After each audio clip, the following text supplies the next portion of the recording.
Welcome back to the Business Talk Library.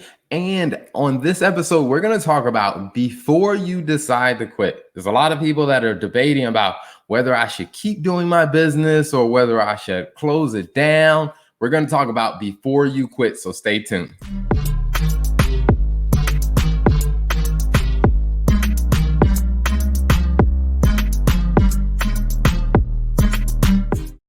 So, welcome back. Now, many people are really asking themselves that very, very serious question of, should I keep going with this business? Now, Lola, when you hear people ask that question, what's some of the first things that come to your mind?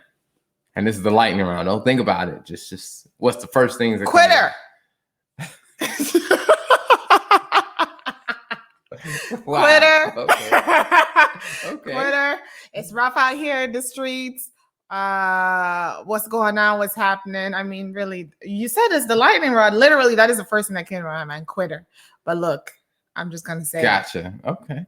I was gonna say something, Gives but you let a me harsh wait. perspective. You give the harsh perspective. It's not even about the harsh perspective. It's about what I've realized and what I've learned, which let me save this for the deeper conversation to share my perspective on that.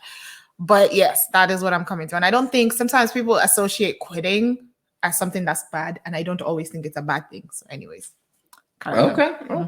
I would say now for me, when people come to me about that, one of the first things that I think about is, I guess I think about what happened, because I do think that a lot of times people want to quit over a symptom, not like a real problem. It's just like, hey, they're wanting to quit over something like that can be solved, like, with a better plan, better preparation, or just a different mindset that can be solved. And I think sometimes people want to quit over something that, hey, we probably need to have a deeper conversation about that. That's fair. I mean, I think the first thing I would probably say is understanding the why, like you said, what happened. Because I agree. I think there's some times where people want to quit. Like I wanted to quit on the properties business multiple times. Okay. There are times when people want to quit and you're just like, all right, you need to get over yourself. It's not that serious. Or you know what? Maybe let me not say it so harshly. Let's understand what the issue is and let's talk through it, right? Let's talk through it. Let's understand. Can it, like you said, can it be something that's resolved? And if it is, then, hey, you get back into it. But sometimes I do feel like there are reasons that people give where I'm like, okay, that's legitimate. Like, hey, I've been working in this business for 45 years. I want to do something different.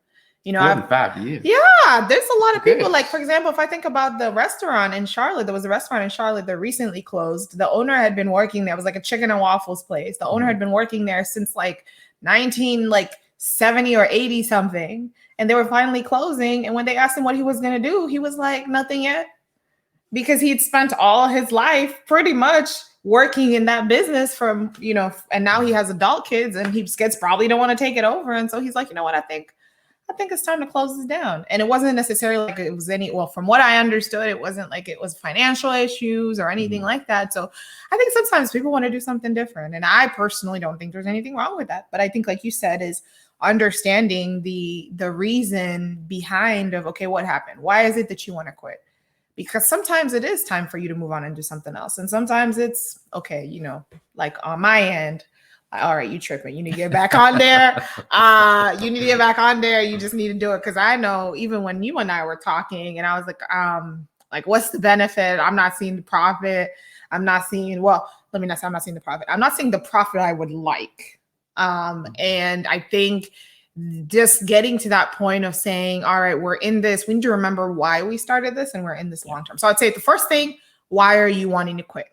And then I think depending on the reasoning of why, then we can kind of dissect further and understand, okay, where do we go from there? So from your end, how do you want to take it? Do you want to take it from an angle of? Let's dive into that a little bit more, the why. So let's break down the whys. So let's say, one why people want to quit their business is, let's say, a reason they've reached a point where they want to do something different. Okay. Now, let's unpack that one a little bit more. Like, how does a person really distinguish that, hey, I'm quitting really because, hey, I want to do something different? Like, And when I think about that I think that's a clear example, like the guy who was 45, who's been doing it for 45 years. It's like, hey, I want to do something else. Yeah. And I also think that there are some times that when you may have a business that's going well, but then you realize, like, you know what, I'm just not loving this anymore. Like I'm not into this anymore. Yeah. And it's not that, and the business may be profitable, the business may be effective, but the thing is, like, if you're not into it, either you're going to have to find somebody else that's going to step in, right, that's going to be in there, that's going to continue innovating, or it may be time for you to sell that business or just to shut that business down and to go into what you are more passionate about or what you are more into. Mm-hmm. And honestly, for me, I respect people that have been consistent, have been there, have been doing it for whatever the time period is. I have a lot of respect for people that have done that and can still make after 45 years, like that guy, where, like, what are you going to go do after 45 years? Like, after 45 years of your life, you've now made the decision, I'm going to go do something different. I just want to do something different. I think a lot of it does take some sort of courage and boldness to be able to make that decision. So I think if it's, hey, I'm not in love with this anymore, or I'm just not really, it's not a financial reason, it's just I want to do something different. I think that does require a lot of courage to make that decision, because sometimes a lot of times there is comfort in security and like what you know. And if you've been doing it, there's a rhythm and a pattern to it. It makes me think about that even on the professional career standpoint. If you've been doing a job for 6 years, and you're like, all right, I can do this job with the back of my, with my eyes closed and my hands behind my back, I could figure this out. And now it's like, all right, I think I want to do something different. There is fear that comes with that. Yeah. Are there any other, you want to dissect other aspects of the why there? So I do think another one is, and this one is a lot tougher because there's a lot of emotion in it, is when you realize that you're not the right person for the business anymore. And I think that that's something that a lot of people struggle with. Yeah. It's just being able to accept the reality, like, yes, you've been leading, but we've kind of gotten to a point where what the business needs and what you can provide, it's like there's a gap there. Like, if you stay in the business, like if you stay as the leader of this business, this business is going to suffer, whether it's innovation or whether it's just new ideas or whether it's new approaches. It's just like, hey, for the business to go to the next level, they need somebody other than you.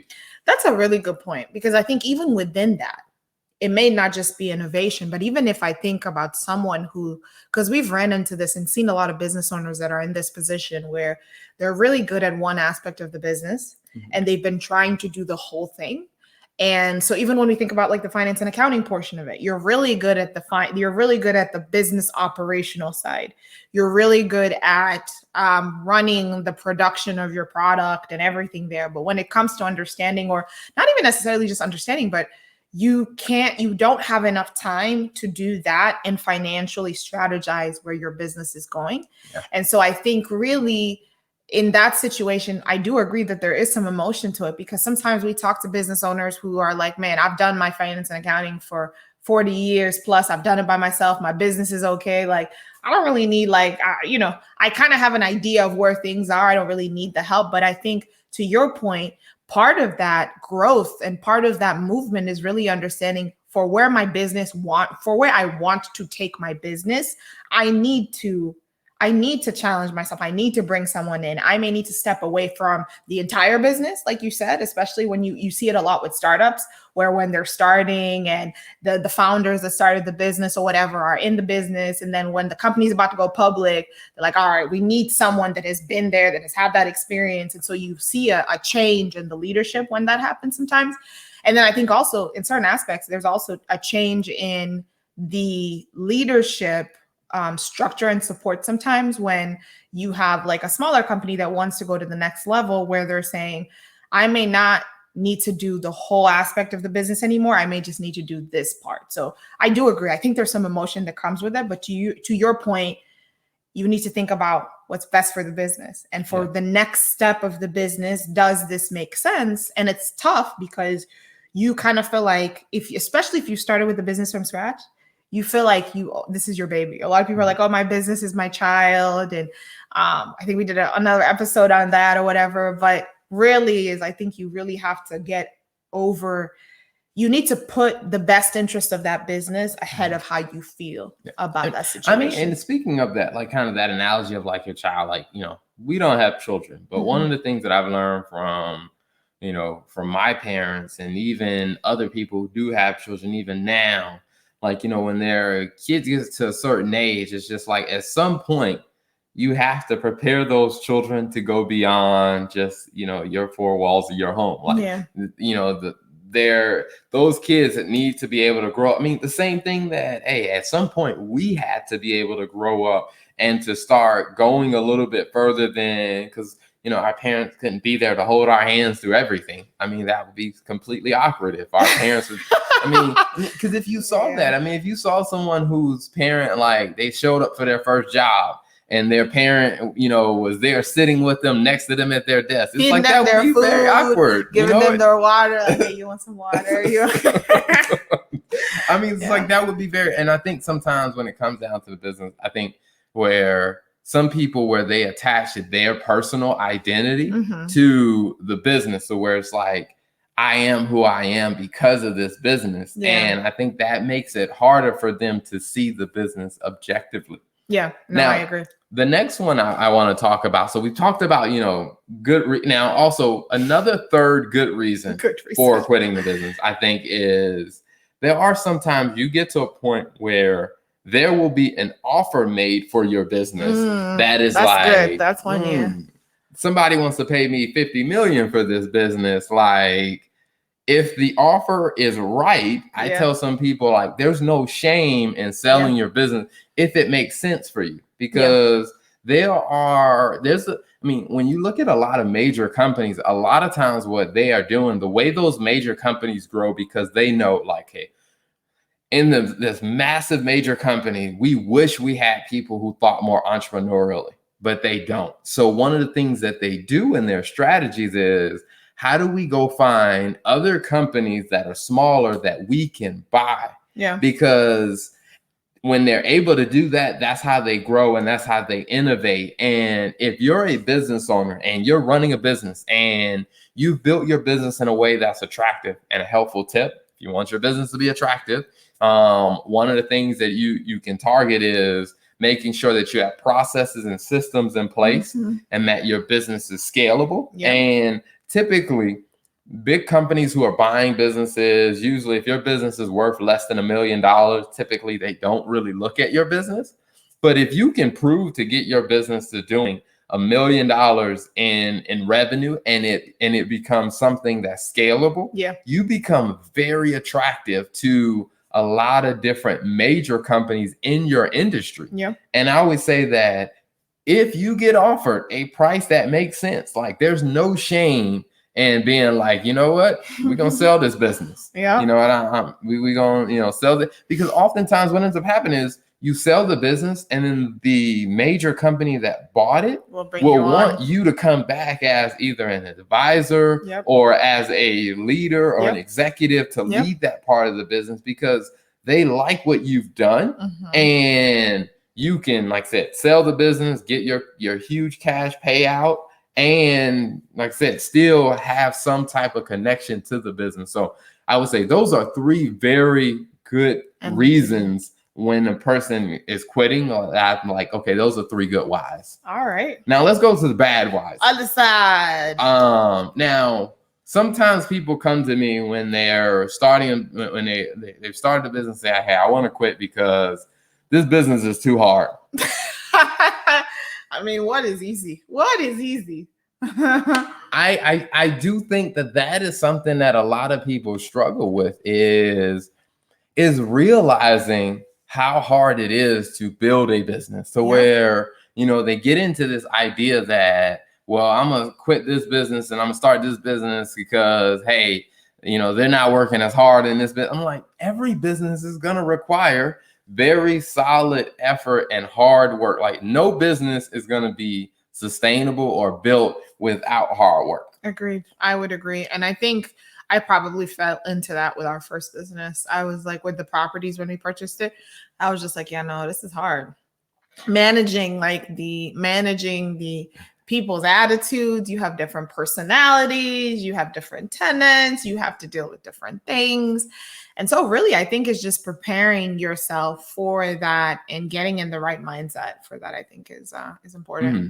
Yeah, no, I agree. I mean, and I think that's part of the process of, if you're going to have a successful business, part of it is learning how to navigate those hurdles and those challenges. Right. Because the people who are successful are the people who figured out how to overcome, that type of problem. Yeah. They figured out how to overcome, like, hey, well, what do you do when, when customers complain, or hey, when you have tenants complaining, or you have repair fees. Like, when you look at people who've been successful at it, it's like, oh, we hired a property manager. So Yep.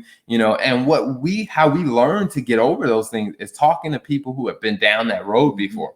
So we hired a property manager, and then they were like, hey, having regular inspections. Yep. So as we're reviewing stuff, that way we can catch, maintenance problems before they become a big problem. Agreed, yeah. Which they become very manageable. Because the first time, you hear about a maintenance problem and you got to write a check for like 3 months worth of rent, you're like, my goodness. Yeah. Like, maybe I need to get out of this.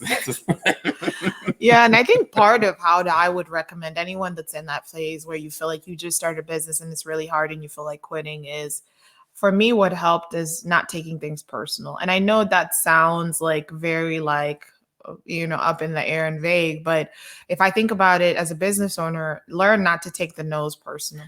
Honestly, learn not to take the no's personal. Learn not to take the tenant complaints personal, because at the end of the day, like, people are, if you think about it like this, everyone is trying to get an end result that they want in their, in their personal life, whatever it is that they're trying to do. And so ultimately, sometimes, and I've been guilty of this too, sometimes people will lash out at you because they're afraid of, they're not going to get whatever it is that they want. Sometimes customers will, your product isn't just what they need at this moment. And so I think a customer leaves a bad review, and sometimes it has nothing to do with your business. It's just say, hey, when I came in, they didn't smile at me. They smiled at the other person next to me. So you're always going to have that. And one of the things I think is learning not to take that customer feedback, so to heart. Take the feedback, learn from it, take what is valuable, leave the rest, and just go execute. Because I think that's one of the things that I've learned from you is when we used to get feedback from customers and stuff, and I would be like, well, why do they feel this way after everything that I've done? And I went out of my way and I did this, and now they're complaining, and that doesn't even make sense. And one of the things that you reminded me is the more time you spend talking about it, the more time you're wasting.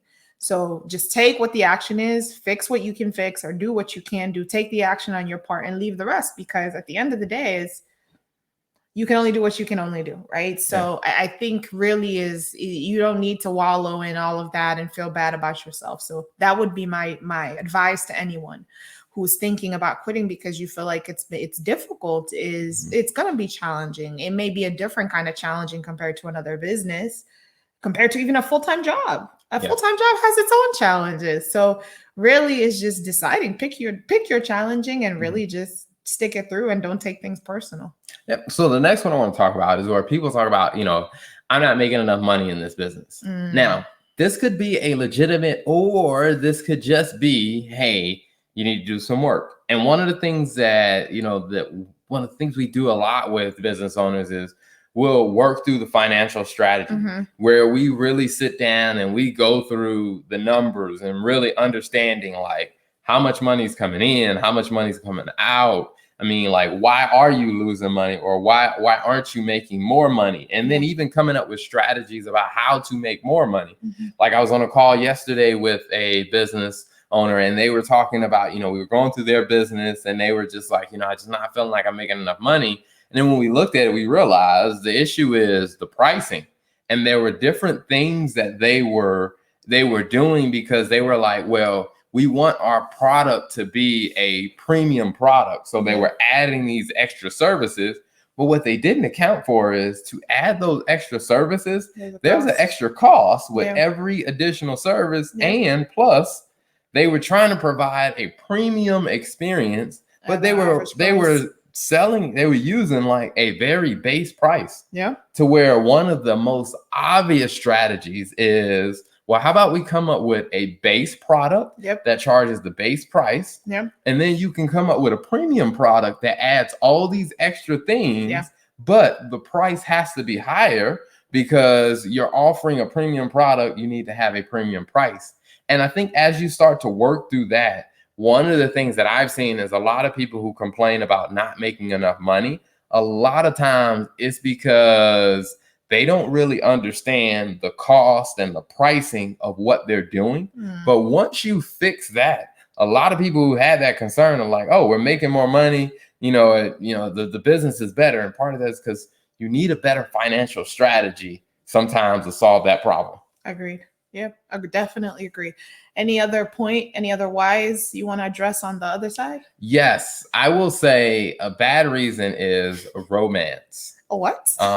Romance. It just doesn't work as well. Because please, I think sometimes expand on let me that. elaborate, because I think sometimes people have this idealistic romantic relationship of what they thought being a business owner would be like. Okay. Like, hey, I would come in, I can tell my people do this, they do that, and they'll just go do it. And it's like, it's almost like, man, it's like you're trying to make, it's like this perfect movie, this perfect scene in this movie that you created in your head. And I'm just like, that is not at all grounded in reality. Like, you are too in love with this idea that you have. And then I think another way the romance plays out is when someone builds their entire business around a product or an idea that they fall in love with. Yeah. And then they take it to the market and people don't want that idea. And it's just like, well, if you're saying no to my idea, you're saying no to me. And it's just like, you're too romantically involved with your idea to where I think what you really need to do is like, hey, what's the problem that you are trying to solve? Yeah. Like, fall in love with solving a problem that your paying customers have. Because when you fall in love with solving their problems, they will, if they're a paying customer, they will gladly pay you to solve their problem. That's good. And I think when you fall in love with that and not fall in love with your idea, I think it tends to help you out a whole lot more. That's good. That's really good. And you had me for a second. I was like, oh, this is RETV. What are we doing? What relationship? What romance are we talking about? But I got it. I got it now. Any other bad reasons? Those were really good, babe. Really good reasons. I think the final one I do think that, is, well, I think it's probably, it ends up happening more often than it should. I think sometimes people stay too long in a business. And this, I think, kind of merges the good and the bad reasons together. Like, sometimes people want to quit their business because, they overstayed their welcome. Because the way I look at it, when it comes down to businesses, that businesses, they aren't meant to last forever. Like, you as a person, like, hey, you can, like, you should outlive, like I said, your stay within a business. Like, at some point, you do need to plan your exit. Yep. Now, what you want to make sure is that, the business doesn't force you to exit, but that your exit is something that you actually plan. And sometimes I think some people overstay their welcome and they're no longer the right fit for the business. And then after they overstay their welcome, they start making everybody else around them mad. And now they're like, I want to quit because people just aren't listening to me. And it's just part of that. It's just like you overstayed your welcome because you didn't plan your exit. So when it comes down to, ending your relationship with a business or a business idea, I think that it is smart, but make sure that you plan your exit for the business so that you can exit on good terms, whether that's by selling the business or whether that's transitioning the business to the next generation or transitioning the business to someone else. But when you plan your exit, I think overall it goes a whole lot better. That's good. That's good, because I do think sometimes there is that you see it in companies sometimes where the owners overstay their welcome after they've been acquired by a new business, and it's just awkward. And they feel like, well, I don't want you to do this. This is my business. No, it's not. You sold it to us. Yeah. So I do think that there is sometimes that awkwardness. I agree. Planning the exit is important. But yeah, there you have it. You have it. So there it is, the topic on before you quit. Make sure you pay attention to these things, and really thank you guys so much, and come back to see us more on the Business Talk Library airing on RETV. If you'd like to see more of the Business Talk Library, be sure to watch us every week on Tuesday nights at 6 p.m.